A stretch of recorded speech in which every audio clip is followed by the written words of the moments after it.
हर गांव की सीता नारी है, रावण का हमला जारी है। हर गांव की सीता नारी है, रावण का हमला जारी है। दुश्मन का पलड़ा भारी है, भारत माता ही पुकारी है। दुश्मन मन का पलड़ा भारी है, भारत माता ही पुकारी है। जय हनुमान जागो हनुमान, जय हनुमान जागो हनुमान। हनुमान जगाओ रे, राम राज लाओ रे। हनुमान जगाओ रे, राम राज लाओ रे। हनुमान जगाओ रे, राम राज लाओ रे। हनुमान जगाओ रे, राम राज लाओ रे। बहुत सरल बात। हमने सबसे पहले जय हनुमान का घोषणा की। हे हनुमान तुम्हारी जय हो, लेकिन हे हनुमान तुम जागो, सो मत जागो। लेकिन फिर ध्यान में आया कि हनुमान अपने आप नहीं जागेगा, जगाना पड़ेगा। और कौन जगाएगा? हम जगाएंगे। इस देश का नौजवान जगाएगा, इस देश का गांव का युवा जगाएगा, इस देश का हनुमान वंशज जगाएगा, इस देश का वनवासी समाज शिव समाज जगाएगा। और हनुमान जगाने के बाद क्या होगा? राम राज लाएगा। बहुत स्पष्ट है, घर घर में हनुमान जगाएंगे, देश में राम राज लाएंगे।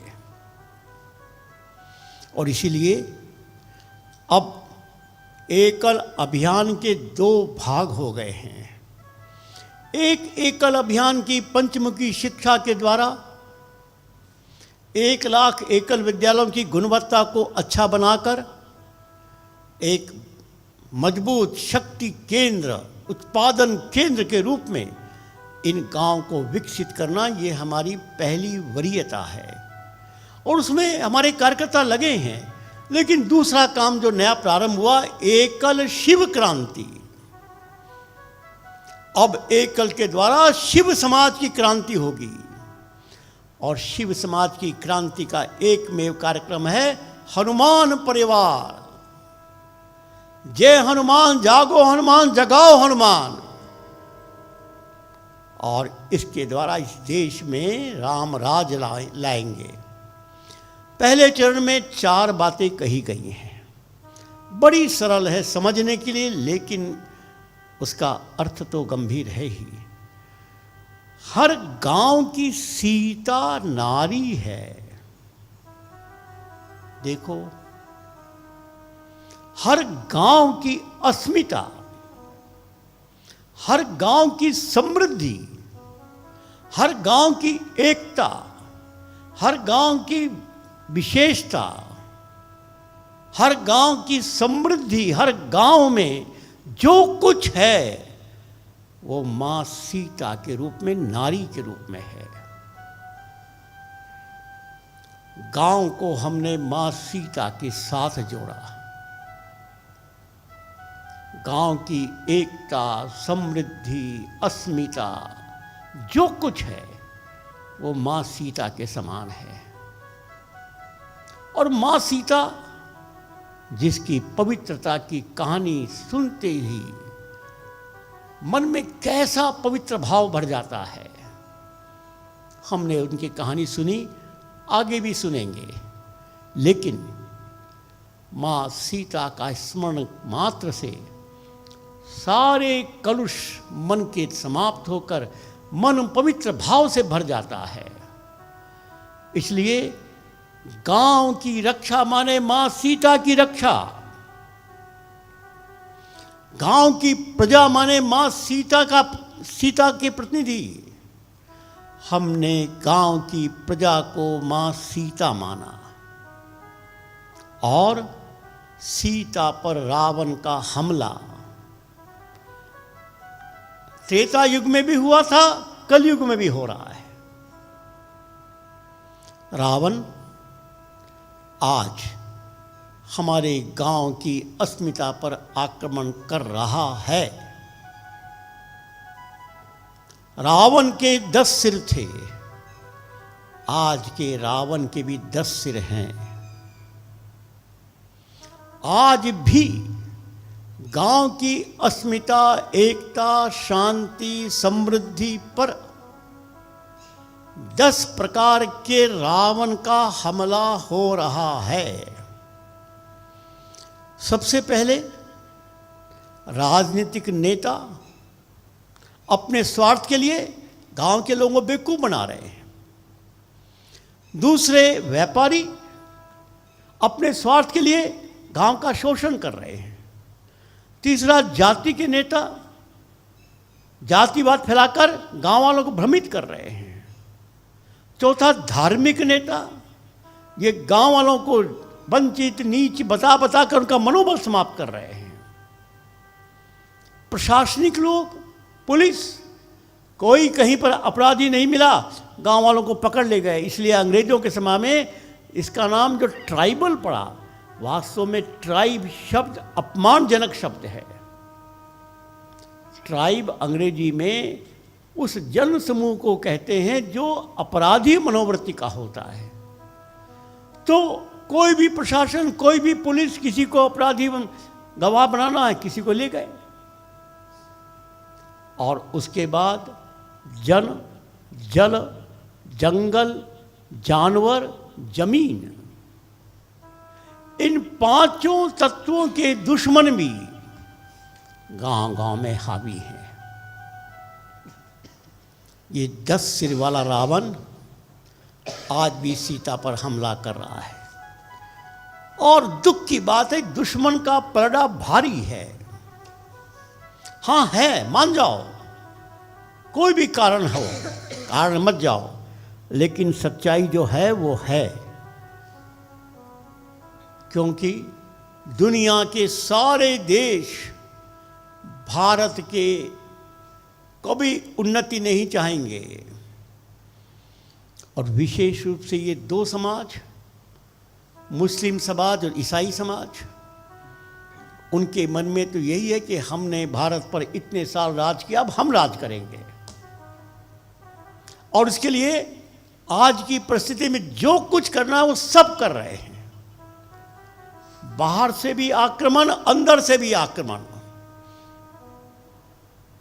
और आज़ादी के 60-65 साल की जो दुर्दशा हुई, दुश्मन का पलड़ा भारी हो गया।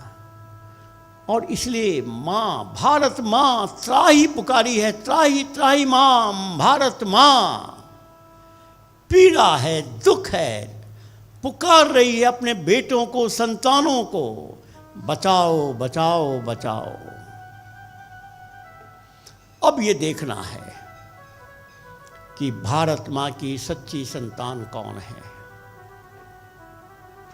जो भारत माँ की पुकार को सुन सकते हैं, जो भारत माँ की पीड़ा से व्यथित हो सकते हैं, व्याकुल हो सकते हैं और सक्रिय होकर संकल्पबद्ध हो सकते हैं। इसकी मित्रों परीक्षा है। मैं तो ये चाहूँगा कि इस सत्र का श्रोतागण का प्रत्येक व्यक्ति, प्रत्येक स्त्री पुरुष, प्रत्येक युवा युवती भारत माँ के इस क्रंदन को सुने, उनके हृदय में भी कुछ स्पंदन हो, कुछ संकल्प जगे, सक्रिय हों और अपनी आँखों के सामने भारत माँ का ये क्रंदन बंद हो। इसके लिए हम सबको लगना है। ये बिल्कुल सामान्य बात। और भारत माँ अर्थात गांव की माँ सीता, उसके सुरक्षा का मार्ग एक ही है, हनुमान जगाओ रे। जय हनुमान जागो, हनुमान जगाओ हनुमान। बस ये 3 बातें, 3 घोषणाएं हमारे श्वास के साथ बन जाए। हर श्वास में यही निकले, जय हनुमान, जागो हनुमान, जगाओ हनुमान। देश फिर से जग जाएगा। और इसलिए इस गीत के पहले चरण में जो 4 बातें कहीं, गांव की नारी सीता नारी है गांव के हर प्रजा, और उस पर हमला है 10 सिर वाला रावण। कोई न कोई सिर लेकर आ जाता है हमारे गरीब गांव के लोगों को मूर्ख बनाने के लिए। और ये सच्चाई है कि दुश्मन का पलड़ा भारी है। ये सच्चाई है कि भारत माँ त्राही त्राही पुकार रही है। और ये भी सच्चाई, इसका एक ही रास्ता है, जय हनुमान, जागो हनुमान, जगाओ हनुमान। आइए दूसरा चरण सुनते हैं। हनुमान जगाओ रे, राम राज लाओ रे। हनुमान जगाओ रे, राम राज लाओ रे। हनुमान जगाओ रे, राम राज लाओ रे। हनुमान जगाओ रे, राम राज लाओ रे।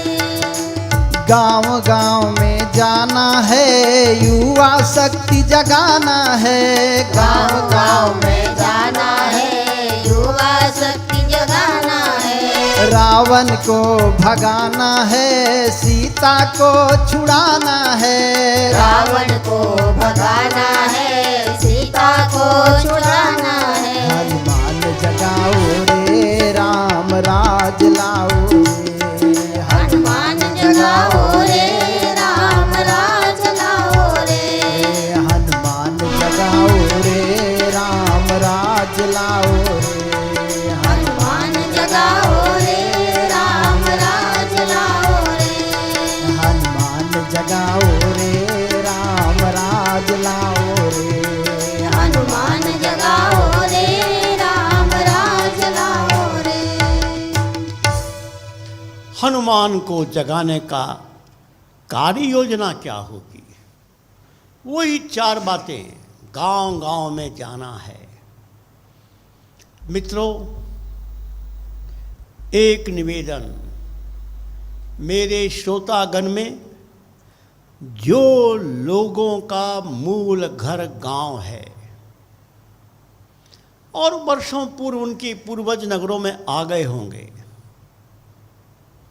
नगरों में बस गए होंगे, शायद आपके परिवार के लोग गांव भूल भी गए होंगे, लेकिन मेरा निवेदन है, साल में एक बार उस गांव के दर्शन करो जिस गांव से तुम्हारे पूर्वज नगरों में आए थे। जिस गांव की मिट्टी का ऋण तुम्हारे ऊपर है, उस गांव की मिट्टी को प्रणाम करने के लिए साल में एक बार पूरा परिवार लेकर उस गांव में जाओ। गांव के वर्तमान लोगों को विश्वास दिलाओ कि हम इतने साल पहले चले गए कलकत्ता, बंबई, दिल्ली, लेकिन हमारे दिल में आज भी गांव है। आज भी वो पूर्वज हैं जो किन्हीं भी कारणों से इस गांव से बाहर गए, और चूंकि हमारे पूर्वज इस गांव से गए, इसलिए हमारे ऊपर इस गांव का ऋण है। हम गांव के लिए कुछ भी करने को तैयार हैं। गांव गांव में जाना है, और जिनका घर गांव में है, किसी नौकरी के लिए आप घर में आए, नगर में आए हो, वे तो जाते ही हैं और जाना भी चाहिए। साल में एक बार अपने परिवार से मिलने के लिए गांव में जरूर जाना चाहिए। और विशेष रूप से जो सेना में हैं, सब गांव के लोग हैं, और साल में 2 बार उनको अवकाश मिलता है गांव में जाने का। कई बार तो एक बार मिलता है और कई बार युद्ध काल में बिल्कुल नहीं मिलता है। मेरे मन में एक विचार है कि कोई भी सैनिक छुट्टी के लिए जब अपने गांव में आएगा, पूरा गांव उसका सम्मान करेगा। मैंने एक वीडियो देखा, एक सैनिक अपनी वेदना बता रहा है, सुनकर बहुत दुख हुआ। वो जब गांव गया तो उनके मित्रों ने उनसे क्या पूछा, हमारे लिए क्या लाए हो? क्योंकि सेना की कैंटीन में बहुत से सामान बहुत सस्ते मिलते हैं, कुछ निःशुल्क मिलते हैं। तो उनके मित्रों की अपेक्षा है कि ये हमारे लिए सैनिक और बाजार से, दुकान से कुछ ना कुछ लाएगा। तो गांव के लोग उससे पहला प्रश्न पूछते, हमारे लिए क्या लाए हो? और दूसरा प्रश्न पूछते, कब जाओगे? क्या बीतती होगी उस सैनिक के मन पर कि हमारे लिए क्या लाए हो और कब जाओगे? उनके आने की खुशी गांव में नहीं है, अपने स्वार्थ की चिंता है। हमारे सैनिक का मनोबल कैसा होगा? मैं इस सत्र के माध्यम से अपील कर रहा हूं पूरे देश को, एकल अभियान के कार्यकर्ताओं को, आपके गांव में कोई भी सैनिक छुट्टी के लिए गांव में आता है, उसका एक सम्मान समारोह मनाया जाए, उनसे अनुभव सुना जाए और उनके लिए एक संदेश गांव के लोग दें कि तुम अपने परिवार की ओर से नहीं, हमारे गांव की ओर से सेना में हो। तुम्हारे द्वारा हमारा गांव सम्मानित हो रहा है। और इस प्रकार हमें गांव-गांव में जाकर युवा शक्ति जगाना है। आपको पता है कि एकल अभियान में विचार क्रांति का काम चला था, उसी का एक नया नाम हो गया है एकल शिव क्रांति। विचार गांव-गांव में पहुंचे, यह तो विषय था ही, लेकिन अब हमारी वरीयता हो गई है शिव समाज की क्रांति। हमारा कार्यक्रम हो गया है हनुमान परिवार। देश के गांव-गांव के हर युवा जिसके पास स्मार्टफोन है, वह इस शिव क्रांति का, शिव ब्रिगेड का सदस्य बनेगा। ऐसे लाखों करोड़ों, हमारा लक्ष्य है 1 करोड़, 1 करोड़ युवा शिव शक्ति का ब्रिगेड, जो शिव ब्रिगेड के रूप में हम स्थापित कर रहे हैं, उसका सदस्य बनेगा। क्योंकि युवा ही इस देश की आत्मा को जगा पाएगा। और फिर रावण को भगाना है। ध्यान रखो, ये रावण को भगाने का एक ही तरीका है, संगठित युवा। कल्पना करो, कोई पादरी आया और उस गांव के 50 युवा इकट्ठा होकर उसको कहते हैं कि श्रीमान जी, आपका इस गांव में प्रवेश वर्जित है। और मान लो उसने जबरदस्ती की, तो उसको उसी की भाषा में जवाब देने के लिए युवा तैयार हैं। मान लो पुलिस भी आ गई, क्योंकि आज अनेक सरकारें ऐसी हैं जो उनके समर्थन में हैं। पुलिस भी आ गई, पुलिस के भी सामने 50 युवाओं की छाती खुली हुई है, चलाओ बंदूक, तुम्हारी हिम्मत है तो। इस गांव में गांव के दुश्मन को नहीं घुसने देंगे, इस रावण के चेहरे को नहीं घुसने देंगे। ऐसे ही चुनाव आ गया, राजनीतिक पार्टियों के एजेंट गांव-गांव आएंगे, शराब की बोतल लेकर आएंगे, कुछ पैसा लेकर आएंगे। उनके ठेकेदार पहले से हैं, उनके माध्यम से गांव के नौजवान, फिर 50 नौजवान इकट्ठे हो गए और कहा कि श्रीमान जी, इस गांव में आपका प्रवेश वर्जित है। अरे कुछ मसल पावर लाएगा, कुछ गुंडे लाएगा, बदमाश लाएगा, पुलिस लाएगा, किसी को भी लाएगा।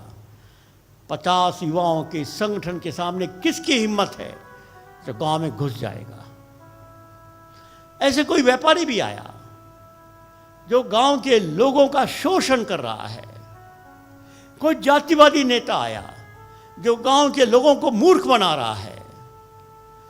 कोई गांव में किसान या गांव के पशुओं को खरीदने के लिए आया। और सबसे बड़ी तकलीफ है गाय की बिक्री, जो गाय कटती है। गांव से एक भी गौ माता नहीं जाएगी बिक्री के लिए, और कोई भी गांव में आएगा उसको नहीं घुसने दिया जाएगा। यदि उस गौ माता का परिवार, वो किसान गौ माता के भोजन की व्यवस्था नहीं कर सकता है, तो गांव के युवा मिलकर उसकी व्यवस्था करेंगे। गांव के हर युवा के मन में गौ माता के प्रति ऐसी पीड़ा निर्माण करेंगे। अरे कोई माँ, किसी की माँ,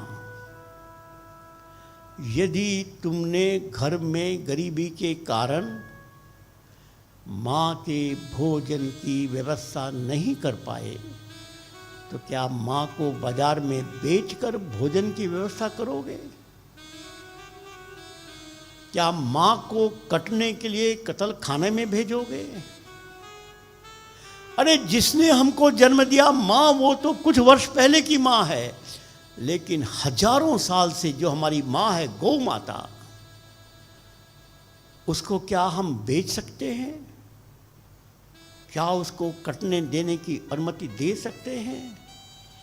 क्या उसका रक्त इस धरती पे गिरे इसको सहन कर सकते हैं? क्योंकि अभी तक यह बात बोलने वाला इस देश में कोई नहीं था, इसलिए हम भ्रमित थे। मित्रों, अब हनुमान जग गया है, हनुमान परिवार तैयार हो गए हैं। एकल अभियान शिव क्रांति का प्रतिनिधि बन गया है, और एकल अभियान का आह्वान कि हम गांव में किसी भी रावण के प्रतिनिधि को नहीं घुसने देंगे। और चौथा काम, सीता को मुक्त करेंगे।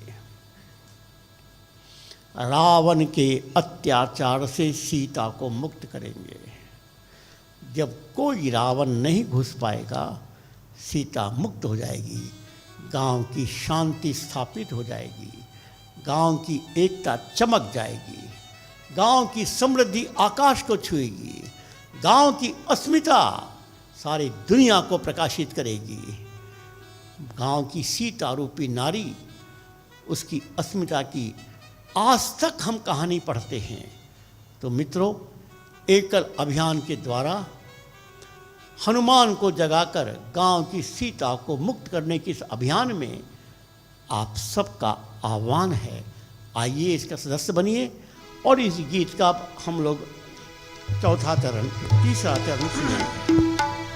हनुमान जगाओ रे राम राज लाओ रे, हनुमान जगाओ रे राम राज लाओ रे, हनुमान जगाओ रे राम राज लाओ रे, हनुमान जगाओ रे राम राज लाओ रे। राम जीवन में जाते हैं, हनुमान को गले लगाते हैं। राम जीवन में जाते हैं, हनुमान को गले लगाते हैं। सीता को वापस लाते हैं, अवध को सुखी बनाते हैं। सीता को वापस लाते हैं, अवध को सुखी बनाते हैं। हनुमान जगाओ रे राम राज लाओ रे, हनुमान जगाओ रे राम राज लाओ रे, हनुमान जगाओ रे राम राज लाओ रे। हनुमान जगाओ रे राम राज लाओ रे। हम लोगों ने रामायण में भी सुना और इस सत्रों की चर्चा में भी सुना राम जी ने ग्रामीण भारत को अपने जीवन का लक्ष्य बनाया। ग्रामीण भारत की प्रतिनिधि मां सीता को अपना जीवन साथी बनाया। जीवन साथी बनाने का मतलब जीवन लक्ष्य बनाया। और राम जी ने उनको अपना जीवन साथी बनाते ही अपने साथ वन में ले गए। वन की कहानी सबने सुनी है। और रावण का वध करके उसको अयोध्या लाए। अयोध्या में राम जी ने उनको अपने साथ राज सिंहासन पर बैठाया। ध्यान रखो, राज सिंहासन पर बैठने तक सीता राम जी की पत्नी नहीं बनी थी। ठीक है, साथ में थी, लेकिन पति पत्नी का रिश्ता नहीं था। वो गांव की अस्मिता रूपी नारी के रूप में ही मां राम के साथ थी। और उसी के लिए उन्होंने युद्ध किया और बोला भी कि मैंने अपनी पत्नी के लिए युद्ध नहीं किया, मैंने मां के लिए किया। मां की अस्मिता, और कौन सी मां? ग्रामीण भारत की मां। अपने साथ राज सिंहासन बैठाया। ये था राम का चरित्र। और दूसरा, वन में जाकर हनुमान को गले लगाया। हनुमान माने गांव का युवा, हनुमत शक्ति, उसको आलिंगनबद्ध किया। गांव की नारी को जीवन लक्ष्य बनाकर अपने साथ लाए। और गांव के युवा हनुमान को भी अयोध्या में अपने साथ रखा। तब राम राज्य आता है। ये राम राज्य राम जी नहीं लाए थे। अरे राम जी तो दशरथ के बेटे थे, दशरथ के समान वो भी राज करते। कल्पना करो, राम जी का विवाह किसी राज बेटी से हो जाता। राजा घर में बहुत सी बेटियां थी। अरे हुआ था ना, बाकी तीनों भाइयों की शादी ये तो हुई थी उसी जनक परिवार से, उनके भाई की बेटियों से। जरा बताओ, उसी जनक जी के परिवार की 3 बेटियां वो भी राजघराने में आई। किसी को उनका नाम याद है? कहीं चर्चा है? जनक की बेटियां थी ना, और जनक की बेटी जानकी थी। उसका नाम किसी को भूलने से भूला जाता है। राम के पहले सीताराम कहते हो कि नहीं? इसलिए जनक की बेटी के नाते सम्मान नहीं, वो धरती की बेटी थी इसलिए सम्मान है। जनक जी ने उसको प्यार किया, बिल्कुल सही, लेकिन वो धरती की बेटी थी, वो धरती की संतान थी, वो राजघराने की संतान नहीं थी। किसी उपेक्षित परिवार, जो परिवार अपनी बेटी को जन्म देकर भी अपने पास नहीं रख पाया, क्या मजबूरी होगी भगवान जानता है। लेकिन ये तो निश्चित है कि वो परिवार बहुत दुखी परिवार की बेटी सीता, उसको वो राम जी अपने साथ अवध में लाते हैं, राज सिंहासन पर अपने साथ बैठाते हैं। और हनुमान उसको अवध से जाने के लिए कहने की हिम्मत किसी में नहीं है, ना राम जी में, ना सीता जी में, ना लक्ष्मण में। बाकी लोग तो छोड़ दो, सभी लोग हनुमान से ऋणी हैं। जिस समय हमारे देश का राजा ग्रामीण समाज के उपकार से ऋणी होगा, उस दिन राम राज्य आएगा। एक बात समझ लो, हम कहते तो रामराज हैं, क्योंकि राम जी राजा थे, लेकिन क्षमा करना, राजा बनने के बाद राम जी का आदर्श बहुत प्रेरक नहीं रहा। आपने ये प्रसंग सुना है, राम जी राजा बनने के बाद भी त्याग कर रहा है कौन? सीता। और सेवा कर रहा है कौन? हनुमान। लव कुश के सामने बाकी तो सब युद्ध करने को तैयार, केवल हनुमान ही समर्पित होता है। क्या ये बात विचारनीय नहीं है? आप कहते राम जी ने रामराज लाया था। अरे राम जी ने रामराज लाया होता तो सीता को त्याग करने का डर पैदा उनके अंदर नहीं होता। लव कुश को पहचानने में वो देरी नहीं करते। आदि आदि विश्वामित्र ने तो राम जी को जीवन लक्ष्य दिया, लेकिन वाल्मीकि ने राम जी के जीवन के अंत में उनका सही परिचय दे दिया कि राम, जब तक तुम राजनीति में नहीं थे तुम भगवान थे, अब तुम राजा राम बन गए हो। राजा राम और भगवान राम में अंतर है। भगवान राम वनवासी राम था, राजा राम अयोध्या का राम है। और इसलिए राम राज्य में मां सीता अर्थात ग्रामीण प्रजा का आशीर्वाद, हनुमान अर्थात ग्रामीण युवा का सहयोग, सब रामराज आता है। इसलिए इस गीत के माध्यम से हम जो रामराज की कल्पना कर रहे हैं उसके बारे में भी हमारी स्पष्ट धारणा होनी चाहिए कि रामराज कैसे आएगा। आइए अब हम चौथा चरण सुनेंगे इस गीत का। हनुमान जगाओ रे राम राज लाओ रे, हनुमान जगाओ रे राम राज लाओ रे, हनुमान जगाओ रे राम राज लाओ रे, हनुमान जगाओ रे राम राज लाओ रे।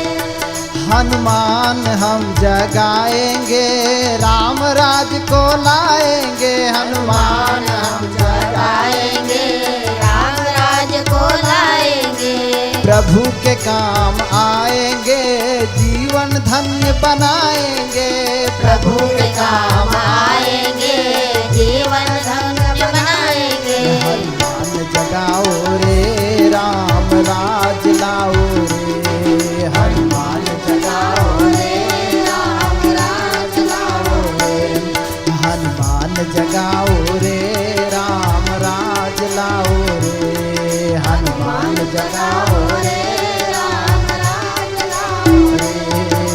जय हनुमान जागो हनुमान, जय हनुमान जागो हनुमान, जय हनुमान जगाओ हनुमान, जय हनुमान जगाओ हनुमान, हनुमान जगाओ रे राम राज लाओ रे, हनुमान जगाओ रे राम राज लाओ रे, हनुमान जगाओ रे राम राज लाओ रे, हनुमान जगाओ रे राम राज लाओ रे।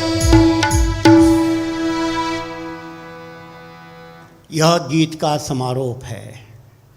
हनुमान हम जगाएंगे राम राज लाएंगे। बहुत स्पष्ट संकल्प है। हनुमान को हम जगाएंगे।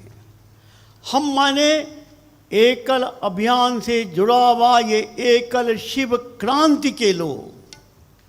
एकल शिव क्रांति में शिव के युवा ब्रिगेड, 1 करोड़ नौजवान, ये हनुमान जगाएंगे और यही रामराज लाएंगे।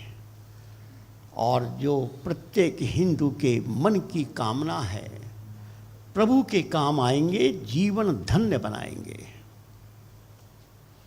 देखो, हनुमान जी सामान्य एक सेवक थे राम जी का। कभी उन्होंने विभीषण को राज दिलाया, उन्होंने सुग्रीव को राजा बनाया, स्वयं कभी राजगद्दी पर बैठने का विचार भी नहीं आया। आप जब राम दरबार का चित्र देखेंगे तो हनुमान जी सदा राम जी के चरणों में बैठे हुए पाएंगे। राम दरबार में जितने लोग राज सिंहासन पर बैठे हैं या जितने लोग उनके साथ खड़े हैं, सब हनुमान के ऋणी हैं। सब तो छोड़ो, राम जी कह चुके, ये हनुमान तुम्हारे ऋण से हम कभी जीवन में सफल नहीं हो पाएंगे, तुम्हारे ऋण से ऋण नहीं हो पाएंगे।